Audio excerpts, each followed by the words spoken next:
kebangsaan Indonesia Raya.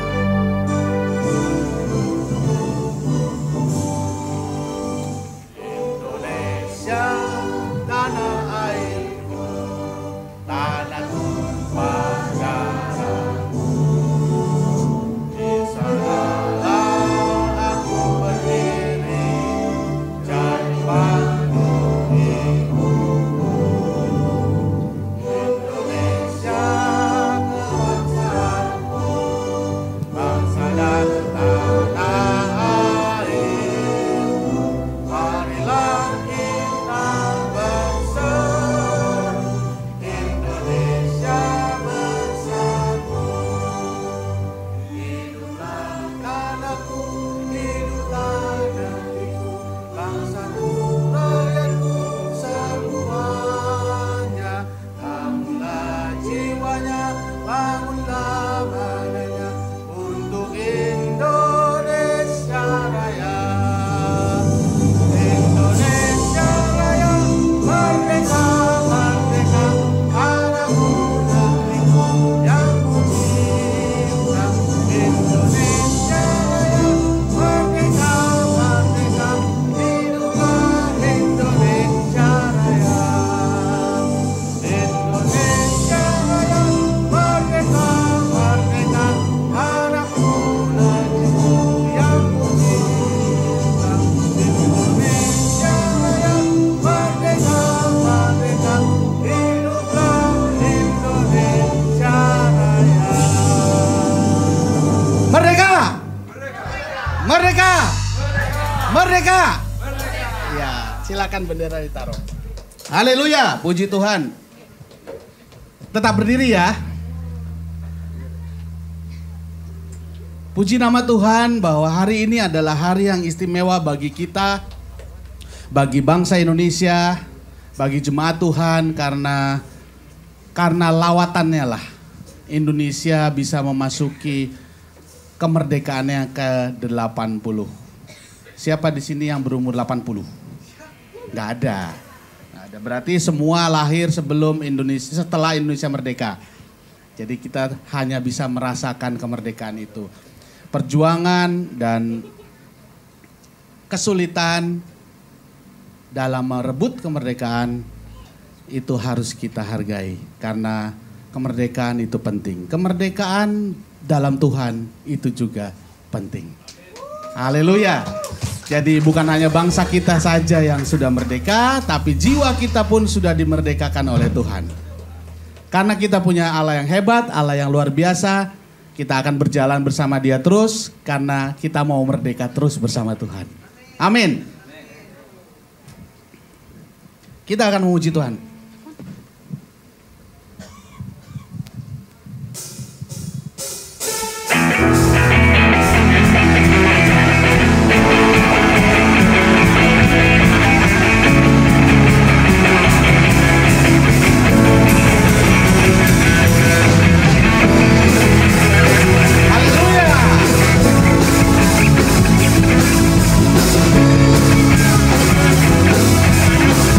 Tak pernah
Coba salam kemerdekaan kepada kiri, kanan, depan, belakang. Selamat Hari Kemerdekaan. Tuhan Yesus memberkati.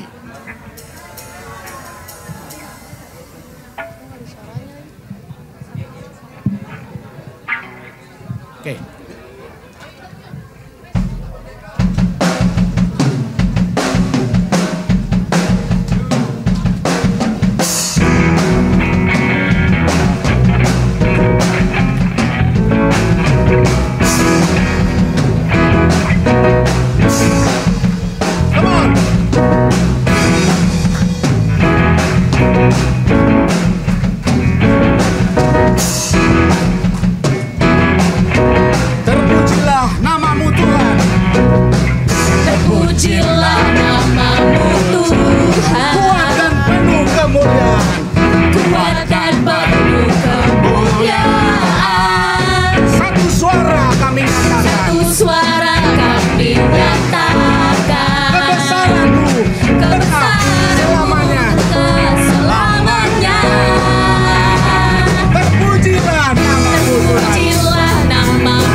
Oleh Tuhan, kita akan mendengarkan sambutan dulu dari Pak Alex. Oke, silakan Pak Alex, silakan Bapak Ibu Saudara duduk kembali.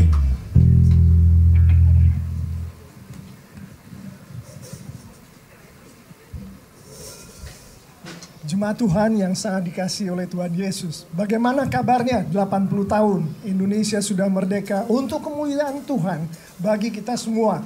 Yang merasa ini kabar baik, tepuk tangan, beri kemuliaan untuk Tuhan. Satu hal yang kita tahu sebagai jemaat Tuhan di gereja Tuhan TLCC ini adalah bahwa kita menghendaki Tuhan kita untuk bekerja di dalam diri kita. Sehingga setiap langkah yang kita lakukan di dalam diri kita adalah kemuliaan bagi Tuhan di dalam bentuk kita mendukung cita-cita kemerdekaan kita, yaitu masyarakat Indonesia yang semakin maju dan semakin mencintai Tuhan dan semakin memberkati baik Indonesia sendiri maupun seluruh dunia. Benar begitu bukan? Oke, itulah cita-cita kita dan kita akan bersukacita pada hari ini untuk membuat cita-cita itu detik demi detik, minggu demi minggu, bulan demi bulan, tahun demi tahun menjadi kenyataan kehidupan Indonesia. Mari kita mulai dari gereja kita, The Light Communities Church. Beri kemuliaan untuk Tuhan. Bangkit berdiri lagi, kita akan lanjutkan. Haleluya, kita bangkit berdiri. Gimana, teksnya udah siap belum? Kalau teksnya belum siap, kita buka di Google, terpujilah nama Tuhan, kita nyanyi bareng-bareng, oke? Oke. Haleluya!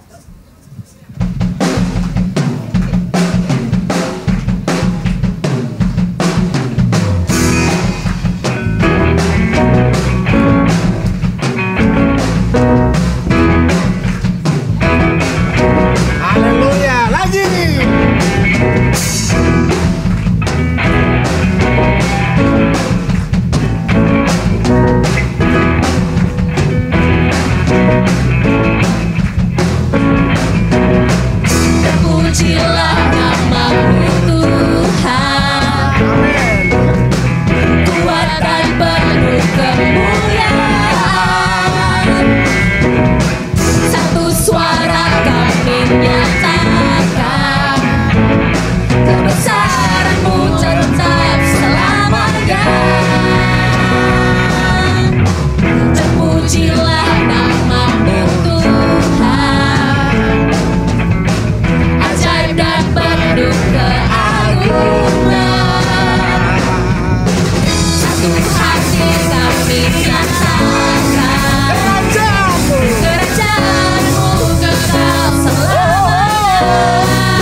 jiwa Kaulah Raja atas dunia yang menghancurkan kutub dan membebaskan jiwa. Kaulah Tuhan yang bertuah Yang menghancurkan kutub dan membebaskan jiwa. Di bersama Bertepuk tangan, Engkau Tuhan percaya dan memerintah untuk selamanya. Amin.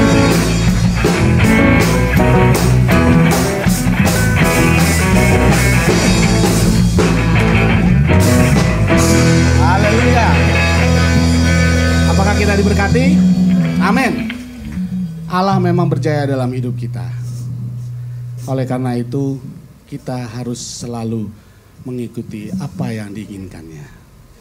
Keinginan Allah adalah tetap kudus. Tetap kudus. Karena Allah adalah kudus. Sampai selamanya, Allah adalah Allah yang kudus.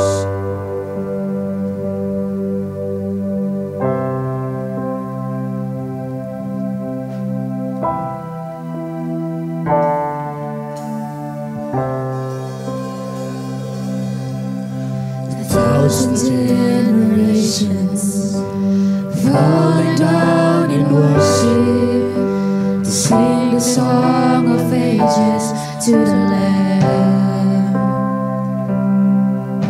And all have gone before us, and all who will believe will sing the song of ages to the Lamb. Your name.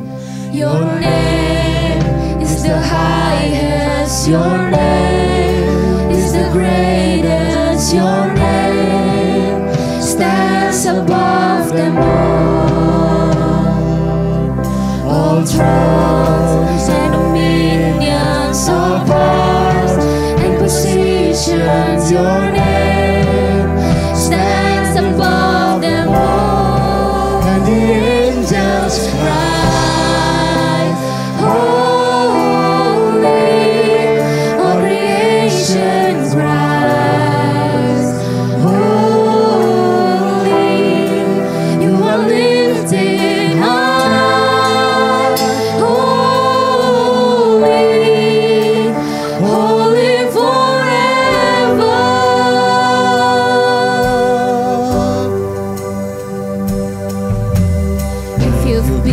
Forgiven, and if you've been redeemed, Sing the song. sing the song forever to the Lamb.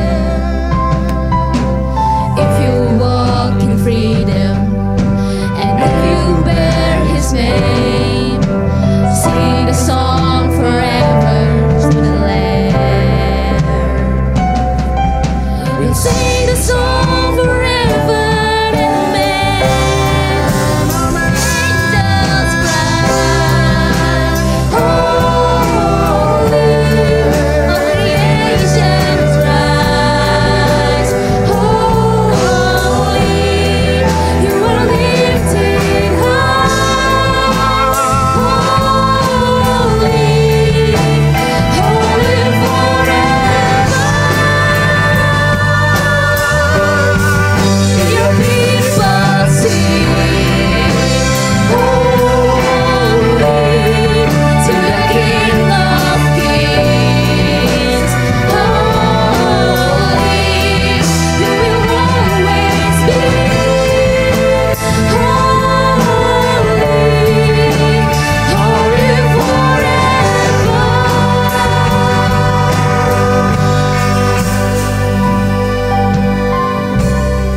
King of Kings.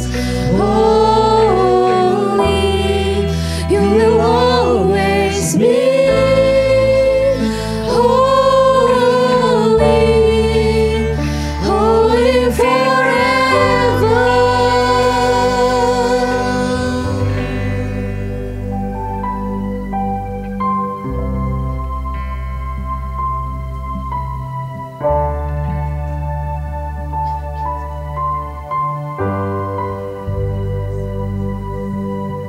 Amin. Silakan Bapak Ibu duduk kembali.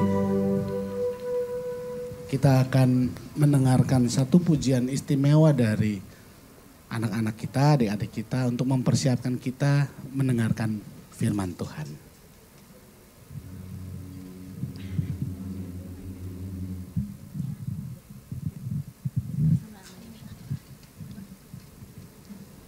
Kamu mau di?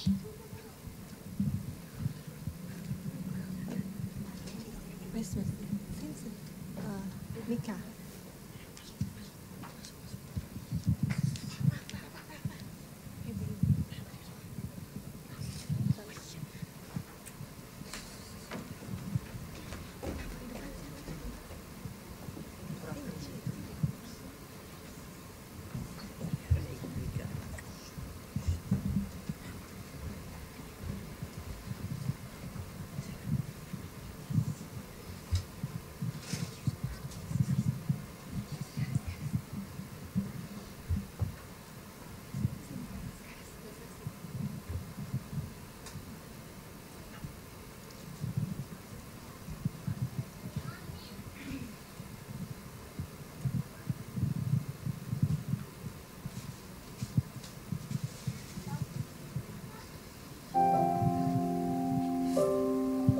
A steady hand to guide you.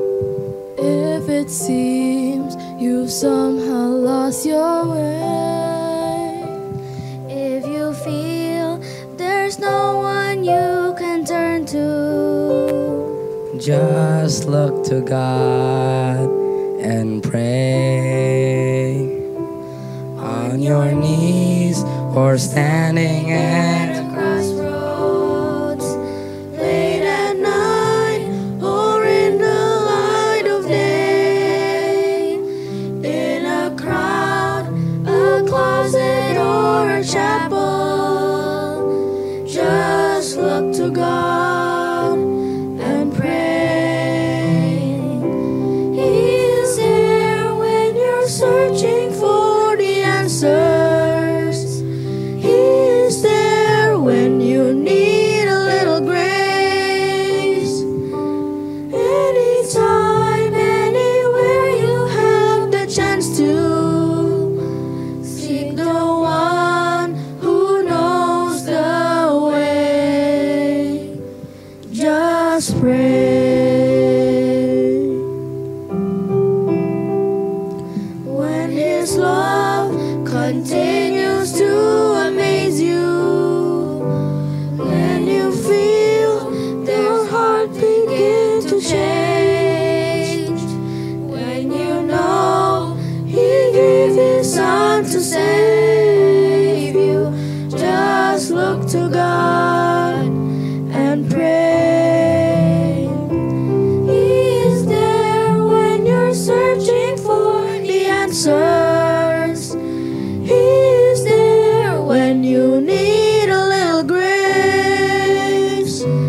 Anytime, anywhere you have a chance to seek the one who knows the way. Just pray. Bring your doubts, your worries, and your faith. Share your hopes and dreams. He is listening. There's no time or distance in the way.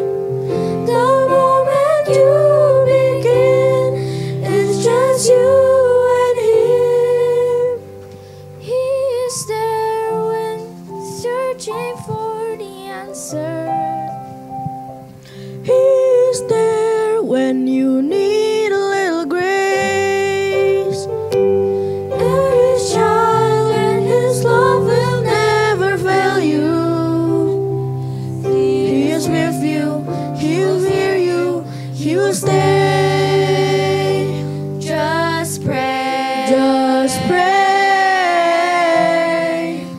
Just pray.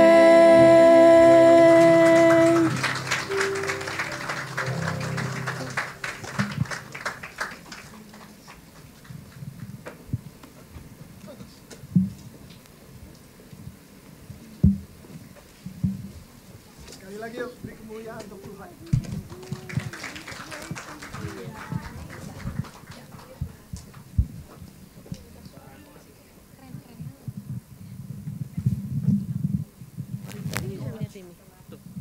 Bapa yang bertahta di kerajaan surga,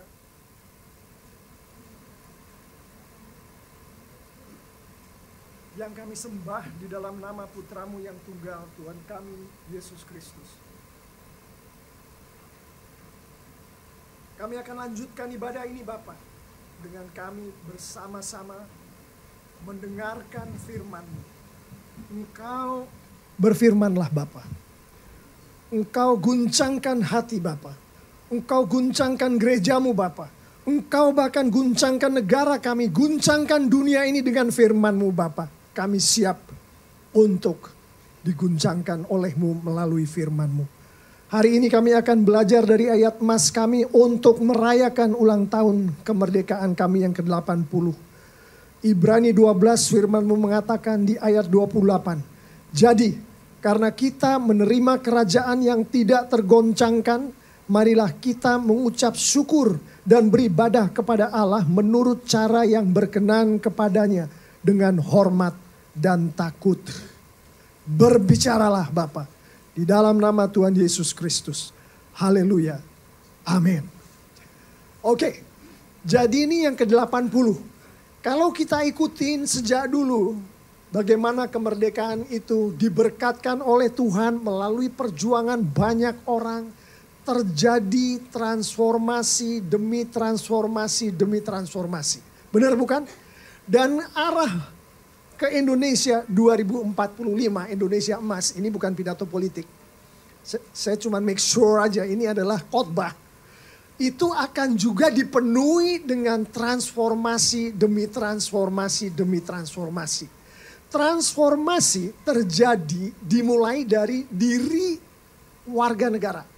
Kalau di gereja Tuhan kita mengatakannya diri jemaat Tuhan. Bagaimana terjadi di dalam diri jemaat Tuhan? Roh Kudus bekerja di atas jemaat Tuhan. Tuhan bekerja di atas warga negara kita yang tercinta ini.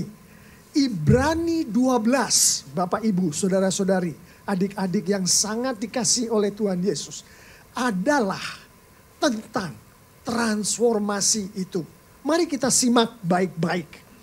Kalau kita ikuti langkah demi langkah yang disarankan oleh firman Tuhan di Ibrani 12, maka transformasi itu akan menjadi kehidupan kita hari lepas hari tanpa terkecuali.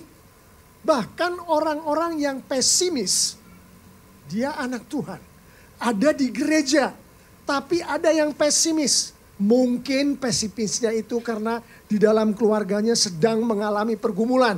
Ada anggota keluarganya yang sakit. Ada dia kerja di suatu perusahaan. Perusahaannya tidak berjalan seperti yang dia doakan. Mulailah perasaan pesimis itu timbul. Tapi firman Tuhan, khususnya yang hari ini kita bicarakan di Ibrani 12. Kalau kita ikuti apa yang dia bilang, maksud saya dengan kita ikuti adalah kita melihat ke kiri, ke kanan, ke atas, ke bawah, ke diri kita sendiri. Kenyataan hidup kita adalah seperti apa yang akan saya sampaikan nanti. Maka tidak ada itu rasa pesimis. Tidak ada itu rasa khawatir. Tidak ada itu rasa takut. Tidak ada. Karena Tuhan bekerja melalui firman-Nya. Yang pertama, perubahan hidup yang terjadi, yang ditunjukkan oleh Ibrani 12 ini adalah di ayat 1. Di situ dikatakan oleh firman Tuhan, mari kita meninggalkan segala sesuatu yang memperlambat atau menghambat kita, terutama dosa-dosa yang melilit kaki kita sehingga merintangi jalan kita. Langkah pertama untuk transformasi yang ditunjukkan oleh firman Tuhan di Ibrani 12 ini, tinggalkan jauh-jauh itu dosa-dosa. Kalau kita masih ada dosa-dosa tersembunyi, firman Tuhan katakan sudah pasti akan merintangi jalan kita ke depan. Merintangi Roh Kudus bekerja mentransformasi kita.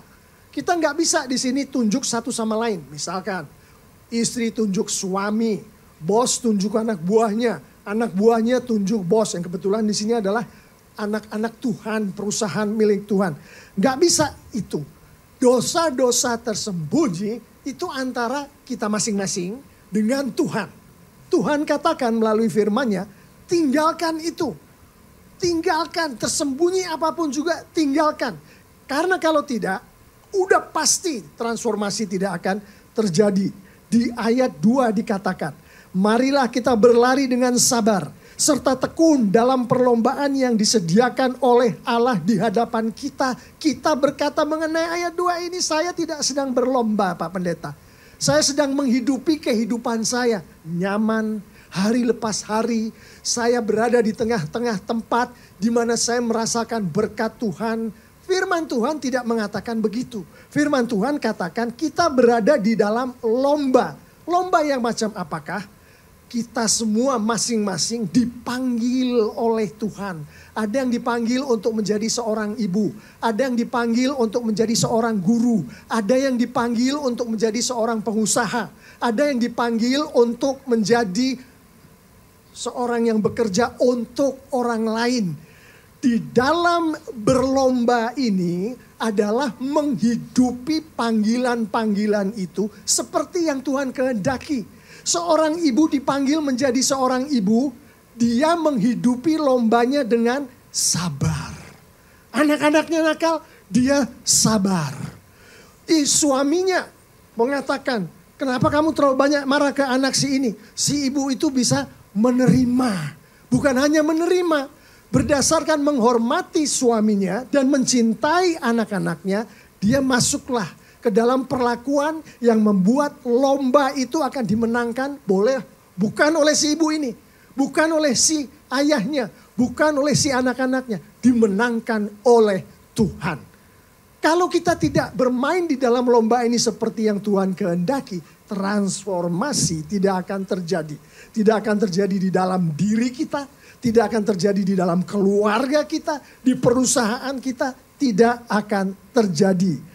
Ayat yang ketiga mengatakan, kuatkanlah tangan yang lemah dan teguhkanlah kaki yang goyah. Ini bersambung dengan ayat keempat, buatlah jalan yang lurus dan datar bagi kaki saudara-saudara kita semua. Ayat 3 dan 4 ini, transformasi bukan hanya terjadi pada diri seorang dengan apa yang dialami oleh orang itu.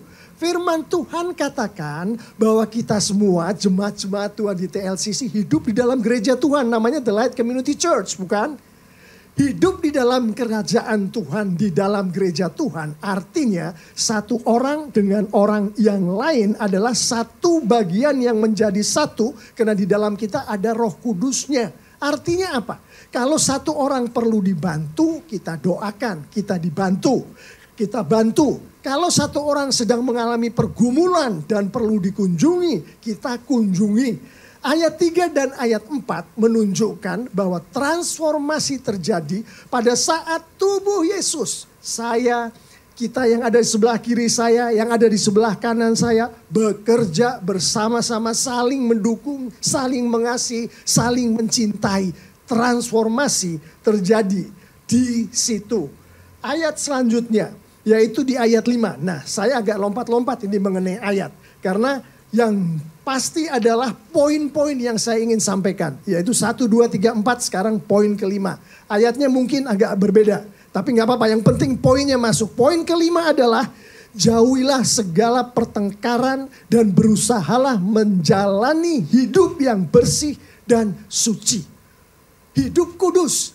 Ini yang dikehendaki oleh firman Tuhan untuk kita hidupi. Supaya transformasi itu terjadi. Apa yang dimaksud dengan hidup kudus itu? Hidup kudus itu bukan yang dimaksud di sini. Bukan berdoa setiap hari. Bukan kalau ada orang memerlukan bantuan kita bantu. Bersedekah segala macam yang ke arah yang menunjukkan bahwa hidup kita sesuai dengan hidup kudus, sesuai dengan apa yang orang pikirkan. Tapi yang dimaksud di sini adalah kehidupan kita itu tidak sama dengan kehidupan dunia. Kita dipisahkan untuk kehidupan kita bagi kemuliaan Tuhan. Bagaimana kita melihatnya? Kita melakukan sesuatu atau kita sedang di dalam suatu tindakan. Di mana kita tahu tuh kalau tindakan itu kita lakukan, Tuhan tidak dipermuliakan. Orang yang hidup kudus, dia tidak akan melakukan tindakan yang akibatnya bisa tidak mempermuliakan Tuhan. Dan itu adalah antara kita dengan Tuhan. Dan antara kita dengan gereja Tuhan. Poin ketiga dan poin keempat tadi. Nah, kehidupan yang seperti itulah yang akan membawa transformasi di dalam diri anak-anak Tuhan. Poin keenam adalah saling menjagai. Itu di dalam konteks bergereja tadi. Umat Tuhan yang satu menjaga umat Tuhan yang lain. Dan kemudian di poin yang ketujuh adalah supaya kita tidak melibatkan diri di dalam dosa-dosa termasuk dosa seksual. Dan bersikap masa bodoh terhadap firman Tuhan. Gak bisa seseorang jemaat Tuhan. Dia mengharapkan Tuhan melakukan transformasi di dalam diri dia. Tapi pikirannya dikotori oleh banyak sekali hal. Sekarang bukan hanya masalah-masalah seksual. Sesuatu yang sifatnya amoral, asusila. Yang mana bentuknya bukan selalu seperti yang kita bayangkan. Kadang-kadang bentuknya itu datang seperti judi online misalkan. Kita nggak bayangkan judi online itu apa persamaannya dengan masalah seksual itu. Sama, dua-duanya adalah penyembahan berhala. Dua-duanya untuk memuaskan diri kita, artinya melecehkan Tuhan, menghina Tuhan. Dan yang kesembilan adalah kita menyukakan hati Tuhan dengan pelayanan kita di gereja Tuhan. Itu poin yang kesembilan. Ayat-ayatnya ada di slide, silakan nanti dicari di rumah. Yang saya sampaikan tadi adalah poin-poinnya. Kita berpikir, oh yang penting saya hidup baik. Yang penting saya ada di gereja. Yang penting kalau ada persekutuan doa, saya ikut di persekutuan doa. Itu cukup, itu tidak perlu ditambah lagi. Firman Tuhan katakan, transformasi terjadi pada saat kita melayani Tuhan. Melayani Tuhan di gereja, di sekolah minggu, di care group. Melayani Tuhan itu diminta oleh firman Tuhan. Supaya transformasi itu bisa dilaksanakan oleh Tuhan. Dan dirasakan oleh jemaat Tuhan. Memberkati jemaat itu, keluarga jemaat itu, gereja Tuhan TLCC. 9 poin itu nanti silahkan didengar kembali, dilihat kembali. Itulah yang Tuhan kehendaki melalui firman Tuhan. Nah pertanyaannya sekarang Pak Pendeta, itu kan susah banget yang 9 itu. Gimana bisa seorang seperti saya, dia seorang ayah, melakukan hal ini terhadap istri dan keluarga saya. Sehingga transformasi terjadi di dalam kehidupan saya dan keluarga saya. Bahkan perusahaan saya, bahkan kelompok-kelompok saya dan negara saya. Bagaimana bisa? Inilah rahasianya. Kita akan dengan cepat melihat apa yang Tuhan katakan di Ibrani 12. Seakan-akan 9 poin tadi adalah Tuhan menghendaki kita untuk menghidupinya. Artinya melakukannya. Seakan-akan. Padahal bukan itu. Yang 9 poin yang saya sampaikan yang adalah dari firman Tuhan di Ibrani 12 tadi. Itu adalah perwujudan yang dilihat oleh Tuhan ada di dalam kehidupan keluarga kita. Ada di dalam gereja kita. Perwujudan. Yang melakukan adalah Tuhan. Bukan kita dengan kekuatan kita, kemampuan kita, kepandaian kita, pengalaman kita melakukan transformasi itu. Tapi Tuhanlah yang melakukan. Penjelasannya gimana Pak Pendeta? Ada di ayat 4 sampai ayat 11. Nanti dibaca di rumah. Ringkasannya adalah begini. Perintah-perintah yang adalah 9 tadi, 9 poin tadi, itu didasarkan pada firman Tuhan, yang Tuhan pada saat dia berfirman, dia sudah melakukannya di dalam kita. Jadi 9 langkah tadi atau 9 poin tadi, Tuhan sudah melakukannya di dalam kita. Dan kalau kita lihat ayatnya, bukan hanya sudah tapi sedang melakukan, dan Tuhan akan terus melakukannya. Dan kalau kita lihat ayatnya ayat 4 sampai 11, bentuk daripada Tuhan melakukannya adalah disiplin kasih yang Tuhan lakukan terhadap kita semua, umatnya. Penjelasannya gimana Pak Pendeta? Tuhan yang melakukan, bukan saya. Penjelasannya ada di Filipi 2 ayat 13. Saya akan bacakan. Saya nggak akan masuk tapi saya akan bacakan. Karena Allah lah yang mengerjakan di dalam kamu, artinya di dalam kita. Baik kemauan maupun pekerjaan menurut kerelaannya. 9 poin tadi itu adalah pekerjaan demi pekerjaan, demi pekerjaan, demi pekerjaan baik. Allah lah yang mengerjakan pekerjaan demi pekerjaan demi pekerjaan itu. Filipi 2 ayat 13. Bahkan kemauan untuk melakukan pekerjaan baik yang terwujud di dalam kehidupan kita, Tuhan yang memberikan. Allah yang memberikan. Contohnya saja yang gampang. Untuk keluar dari kebiasaan-kebiasaan jelek. Kebiasaan yang amoral. Kebiasaan yang asusila. Kemampuan kita sebagai manusia nggak akan sampai. Karena siapa di balik perbuatan-perbuatan yang seperti itu? Amoral dan asusila. Itu adalah kekuatan-kekuatan gelap. Kekuatan-kekuatan supernatural yang dilakukan oleh iblis, oleh setan di dalam kehidupan jemaat-jemaat Tuhan. Kekuatan supernatural tidak bisa dihadapi dengan kekuatan manusia. Supernatural itu tinggi banget. Kekuatan manusia cuma sebatas saya. Kita nggak akan bisa melawan kekuatan yang supernatural. Itulah sebabnya Filipi 2 ayat 13 katakan kekuatan supernaturalku, kekuatan supernatural Tuhan yang mengalahkan kekuatan supernatural si jahat itu. Makanya dikatakan kemauannya datangnya dariku, dari Tuhan. Dan pada saat pekerjaan itu terjadi, pekerjaan baik.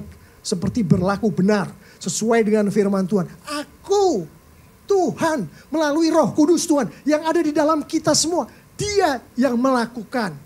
Jadi jangan pernah kita ambil kredit. Pada saat keluarga kita kelihatan baik dan kita katakan, karena papi disiplin kamu.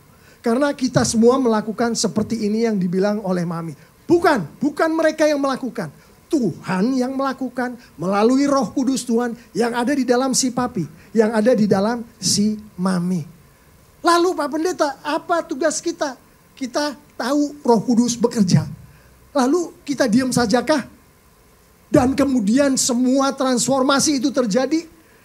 Ayat 9 dan ayat 15 di Ibrani 2 menjelaskan bahwa kita dikehendaki oleh Tuhan untuk tunduk. Kata lain tunduk adalah untuk taat. Kata lain taat adalah untuk pasrah. Yang menurut ayat firman Tuhan adalah untuk berserah diri. Pada saat Tuhan sedang melakukan pekerjaan-pekerjaan baik itu melalui Roh Kudus Tuhan di dalam kita. Perhatikan ini. Bahwa Tuhan itu menghendakinya kita sukses. Pada saat Roh Kudus bekerja, Alkitab mengatakan Tuhan menghendaki pekerjaan itu kita hidupi. Seperti kalau Tuhan menghendaki anak-anaknya hidup kudus. Itu yang sebetulnya dia lakukan, dia sedang lakukan. Pengkudusan sedang dilakukan. Jadi kita yang tahu ayat yang akan saya bahasakan ini, tidak ada alasan untuk tidak menghidupinya. Ayat itu bunyinya begini, dari Roma 12 ayat 1. Karena itu saudara-saudara, demi kemurahan Allah, aku menasihatkan kamu supaya kamu mempersembahkan tubuhmu kepada Allah. Mempersembahkan tubuh itu artinya mempersembahkan diri, menyerahkan diri. Kata lainnya berserah diri. Kata lainnya tadi adalah pasrah. Jadi pada saat 9 poin tadi sedang dikerjakan oleh Tuhan melalui Roh Kudus-Nya di dalam kehidupan kita, kita berserah diri. Itu yang dikehendaki. Jangan Tuhan sedang mengatakan, hai engkau anak-anakku, hari ini, besok dan besoknya lagi dan besoknya lagi, bacalah firman Tuhan. Itulah yang sedang aku lakukan di dalam diri kamu. Terus kita katakan, enggak, saya sibuk. Saya tidak akan melakukannya. Karena siapa sih yang enggak tahu? Ayat ini saya udah di luar kepala, udah tahu di luar kepala. Tuhan sedang bekerja melalui Roh Kudus-Nya di dalam kita. Yaitu membaca firman Tuhan. Tapi kita enggak mau baca. Enggak mau pegang itu Alkitab. Enggak mau lihat itu ayat. Apa yang sedang kita lakukan? Kita sedang merusak pekerjaan Tuhan. Kita sedang menghambat pekerjaan Tuhan. Kita sedang melecehkan apa yang Tuhan sedang lakukan di dalam kehidupan kita. Dia sedang mentransformasi kehidupan kita. Dan kita katakan, aku kagak mau, aku kagak peduli. Jangan ikut campur dengan kehidupanku. Itu orang-orang yang tidak akan mengalami transformasi. Itu adalah orang-orang yang di dalam kehidupannya tidak terlihat 9 poin tadi. Mengetahui ini, yang baru saja saya sampaikan ini, pertanyaannya adalah, Pak Pendeta, mengapa banyak sekali anak-anak Tuhan, bahkan di gereja kita, di TLCC, yang tidak menghidupi 9 poin tadi. Yang masih ragu-ragu, yang masih sedih, yang masih bergumul, yang gak tahu apa yang akan dikerjakan di dalam kehidupan mereka selanjutnya karena pergumulan yang dirasakan pada hari ini. Jawabannya tersembunyi di Ibrani 12. Kita akan lihat itu hati-hati. Mengapa banyak yang gagal? Karena kita tidak sadar berkat Tuhan yang Dia taruh di dalam kehidupan kita, yang hari ini Dia akan sampaikan melalui Ibrani 12. Kalau kita baca Ibrani 12, firman Tuhan menyebutkan 2 gunung, yaitu Gunung Sinai dan Gunung Zion. Nanti baca di rumah.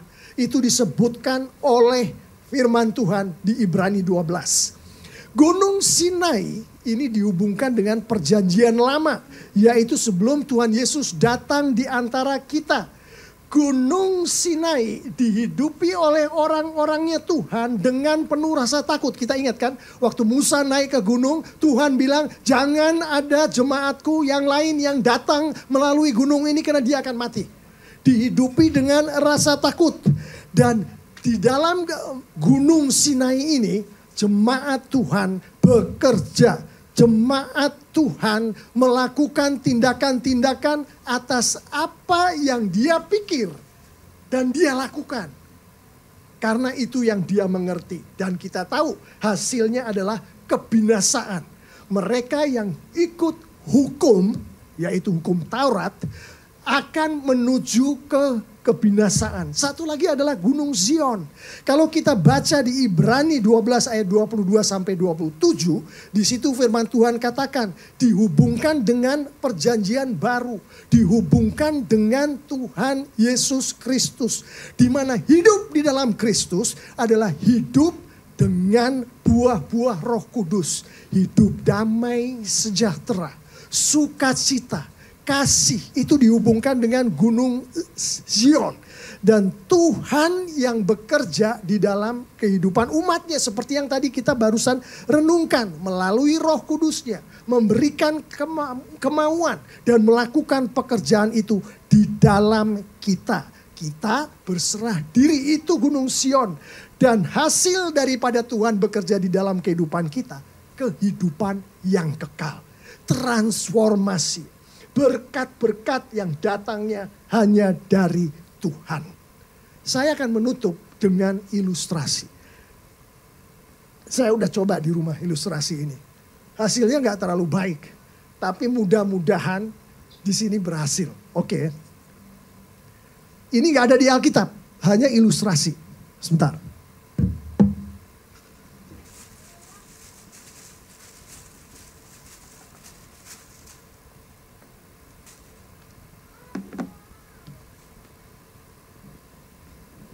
Bisa kelihatan?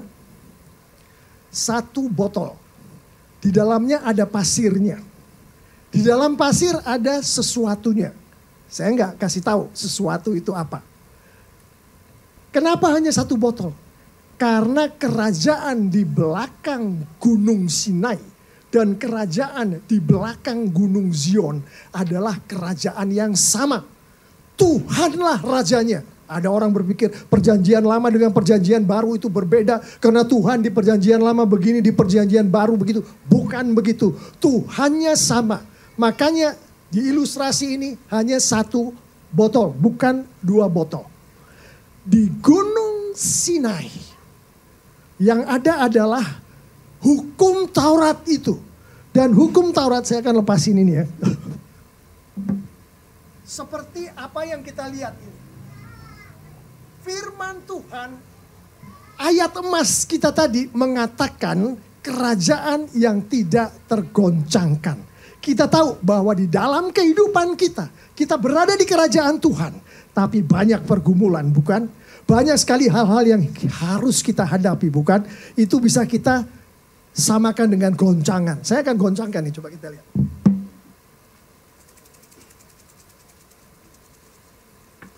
Pasirnya bergoncang, kelihatan ya? Harus bisa lihat, ini pasirnya, ini kehidupan kita yang ada di dalam kerajaan. Pasirnya bergoncang. Nah sekarang kita lihat ya.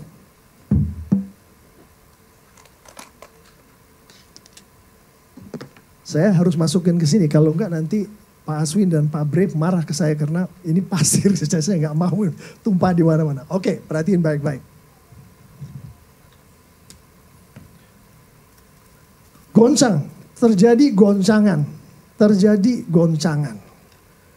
Kita lihat apa yang tinggal di dalamnya. Hati, kasih, buah-buah roh.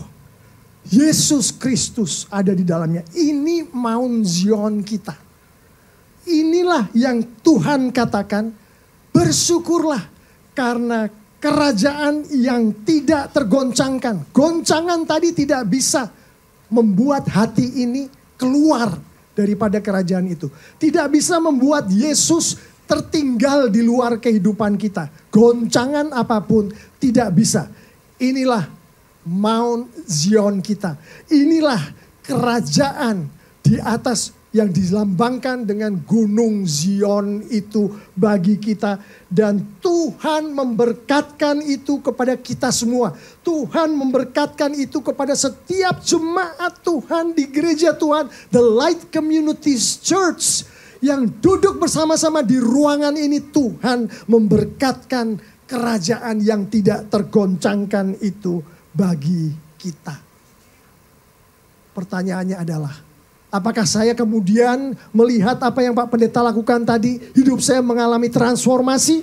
Jawabannya adalah, percayakah saudara dengan apa yang barusan saya ilustrasikan tadi? Percayakah saudara bahwa ada Gunung Sinai, ada Gunung Sion. Dan Gunung Sion adalah di mana Kristus adalah Raja. Dan itu diberkatkan kepada saya dan kita semua. Saudara percaya nggak itu? Kalau saudara tidak percaya, saya nggak heran. Kalau nggak ada transformasi di keluarga Anda. Tidak ada transformasi di dalam kehidupan Anda. Harus percaya. Itulah yang Alkitab katakan. Itulah yang Yesus lakukan di dalam kehidupan kita. Yang selama beberapa menit tadi kita sama-sama renungkan. Kita harus percaya. Dan roh percaya itu pun sudah diberkatkan Tuhan kepada kita. Amin. Saya ajak kita semua untuk bangkit berdiri.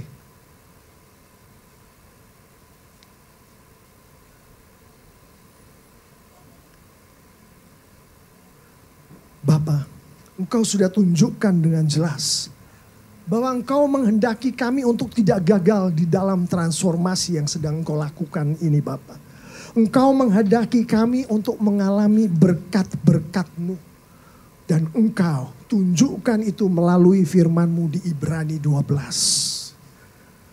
Kami tahu Bapa, bahwa keberhasilan kerja-Mu melalui kami adalah kemuliaan bagi-Mu Bapa. Dan itulah yang Engkau kehendaki. Transformasi di diri kami, transformasi di keluarga kami, transformasi di kelompok-kelompok kecil kami, transformasi di tempat kerja kami, transformasi di dalam kehidupan kami, transformasi di negara dan bangsa kami. Oh Bapa, Engkau bekerjalah Bapa. Melalui kekuatan Roh Kudus-Mu yang Kau urapkan kepada setiap jemaat-Mu di gereja-Mu TLCC ini Bapa.